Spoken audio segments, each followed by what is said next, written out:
Hey, what's up guys, Spectre over here, and I'm here to bring another video. And today we'll be talking about my top 5 favorite Warframes. And with this, personal preference only, alright? So, don't hate.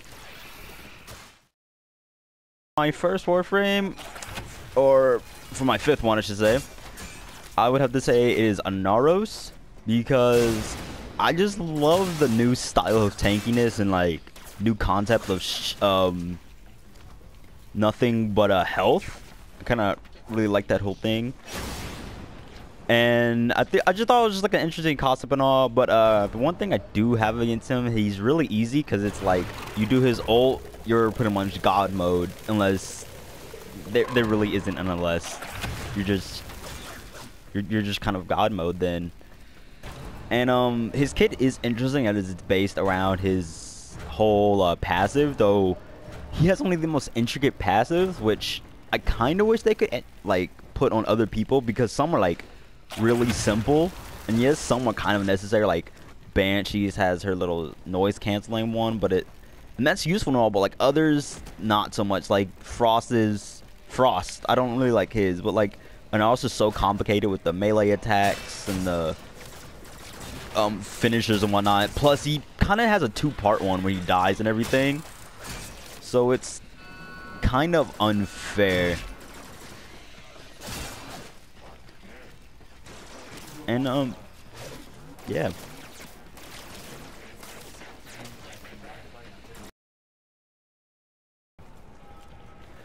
So next I would have to say Equinox, because I remember actually having a lot of fun with Equinox and farming him, her, it. Still have not gotten used to that whole thing. But I honestly thought the farming was fun, even though, like, I still think things can be tedious, but still fun. Because that's the time a lot of my friends came back to Warframe, and we just kind of hanged out just farming Equinoxes. That was a big frame like everybody wanted. And the biggest thing I like about her is like she can go.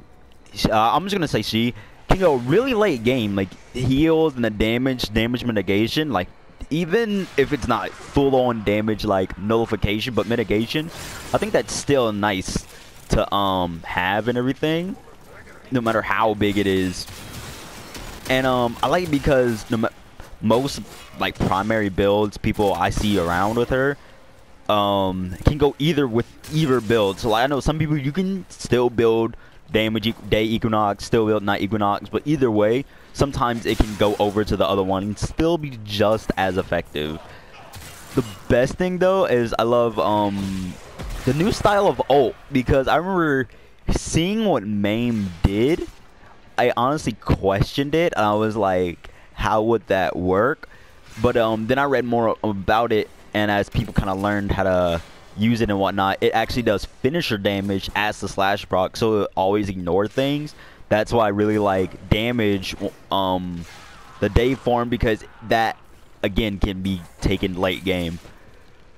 Yeah, other than that, I think I just had really fun playing with her too, and the fact that like literally mid game I could just switch and change, and I just had a lot of fun with it.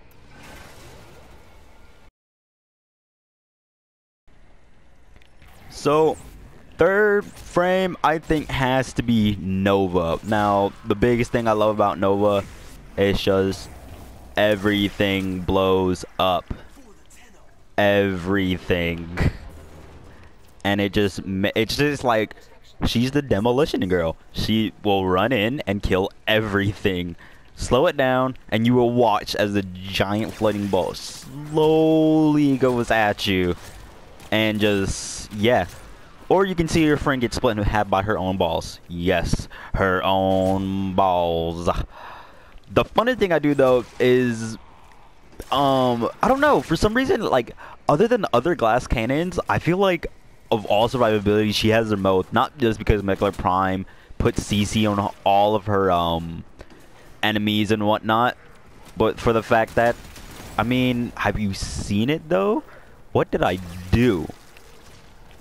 Yes, the way I'm recording this is through PS video, so if I talk real time, it's, yeah, I couldn't find a way to do voiceovers.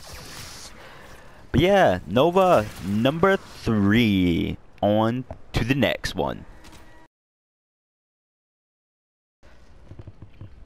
Here is the second guy, Chroma. And I know some of you are wondering, those who know me, why Chroma is second.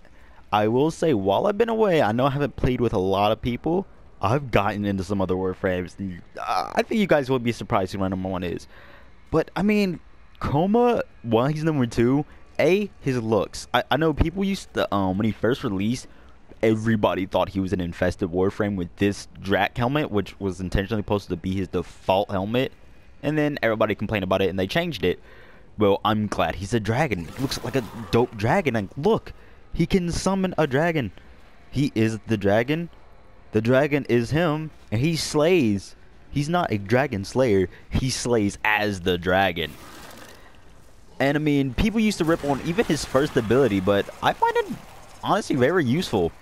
Because, especially with Ice Chroma, even though that's like my second go-to Chroma type, like you freeze anything you don't really kill, or you slow it down. Something's following you, or some dude teleports on you, boom, frozen.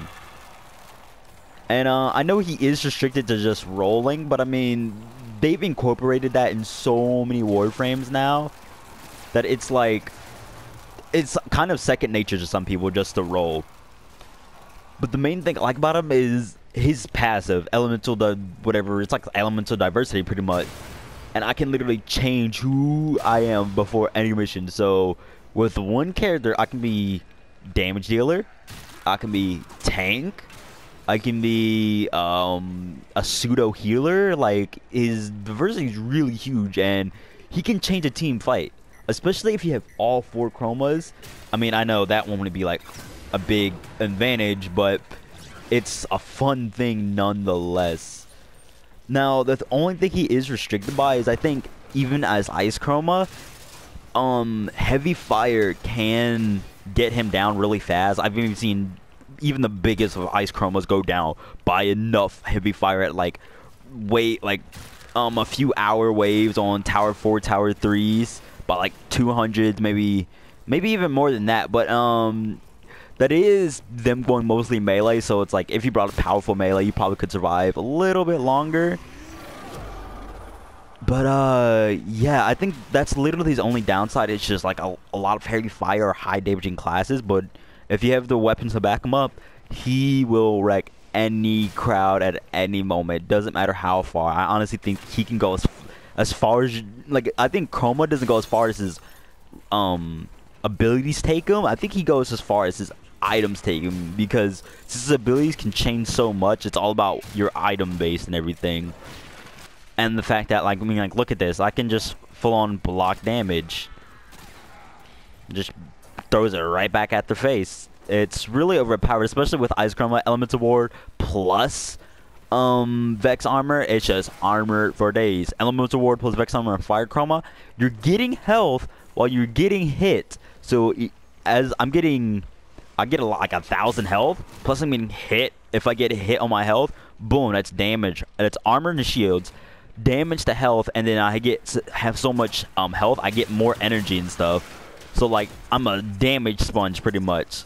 So it's literally like a substitute to Ice Chroma.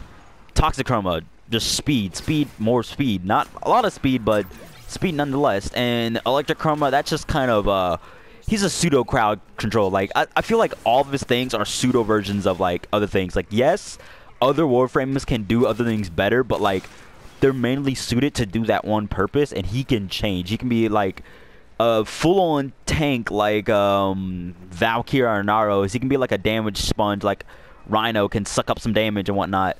Or he can be a little healer, a pocket healer as I call him, with fire, and then little, like, he can be a crowd control Volt with his electric, obviously, or Frost with Ice 2. He can be still crowd control. And then with Toxic, he can be just a switcher and just switch constantly. Like, I kind of like him to speed Loki, because Loki has a little of that speed to him. So I kind of like Toxic Chroma to that. But then on the side, he's always damaging health, and he's a bit of a area damager. a small area, but still area nonetheless. Kind of like a very, very restricted Saren. But yeah, that is my take on that as my number 2. And we get to the all glorious number 1. I think it becomes no surprise to anyone that this is my number 1 frame. This is Ivara. Ivara uses bows. This is why I call Ivara the breaking bow. She'll use the bow so much, she will break it. And I just love everything about her kit. From her, literally she has an Artemis bow, and one that gets me a heart by the name, Artemis bow. Artemis is known in mythology to shoot multiple arrows at once. So that's something I already love right there. Plus it gets homage to Artemis then. I'm a Greek myth nerd. I will say that right now. That's why anybody who probably watched my Pokemon playthroughs will know I named a lot of mine after gods. The other thing is, I mean, Prow. Well, if I can cast it, like, boom, invisible. Guess what? I'm picking your pockets, dude. I feel like I'm in Assassin's Creed all over again, especially when I can get sniper ammo out of it. And look, I can even get cameras and stuff. Like, I just loved everything about Prow. The other big thing I like, the biggest feature she had was Navigator. Now, the thing about Navigator is really hard to control. And but I mean, once you get it down, you can literally just go through walls and stuff and just kill like just about everything. And yee. But I still find the biggest of her kit is her just switchable arrows. I mean, with that, boom, rip line. This, boom, no, it's pretty much like a noise beacon. This, well, I guess I would have to show this one. Once I find a enemy, boom, you're put to sleep. And this, boom, I'm invisible now. Then I could walk out, do Prow. I'm invisible again while you're asleep. Take your stuff. And then kind of kill you. And it's honest, I just find it very overpowered how the versatility of her whole set. Like, I think once you get her going with energy, there's not much that can stop her. Once Ivara can set up, I think, get her good distance going, not much can stop her, because not everything can shoot high. I mean, put a dash rider, dude, she can go across the map. Bring her to Draco, dude. I put 2 dash riders, boom, I can get across to any point in the map. And then, I mean, you have the noise arrow on itself. I mean, yeah, that doesn't really work on alerted enemies, but I mean, that's why you have the sleep arrow, sleep arrow, sleep arrow, and everything just goes to sleep. And it's just hunky-dory until everything is paled by a fan of arrows. It's just the most glorious thing I've ever seen, other than bananas. And just look at all those arrows, dude. If I can, I just want to count how many arrows I shoot. Look at that. Probably can't see it from here though. See all those arrows going at anybody at once. I mean, especially when you have an overpowered bow like the Daiku or something. I mean, come on, dude. Longbow, of course I'm gonna use a longbow. That's the bow of the people of old times. But I hope you guys enjoyed this video. It did take me all to edit this all together. I'm not really used to recording with PS4 navigation. I had to figure out how to, I tried to figure out how to do voiceovers and I couldn't figure out how to do that. But yeah, rough editing, but it'll all be there and glorious. Hopefully this video will actually be in HD. I know my latest videos haven't been working with HD a lot. And yeah, it kind of been annoying me. I know some people who can deal with 480p, but it annoys me. But if you like, subscribe. Then, or if you enjoyed the video, like, subscribe if you want to see more Warframe stuff and other assorted content. And until next time, my Wolfpack, peace out.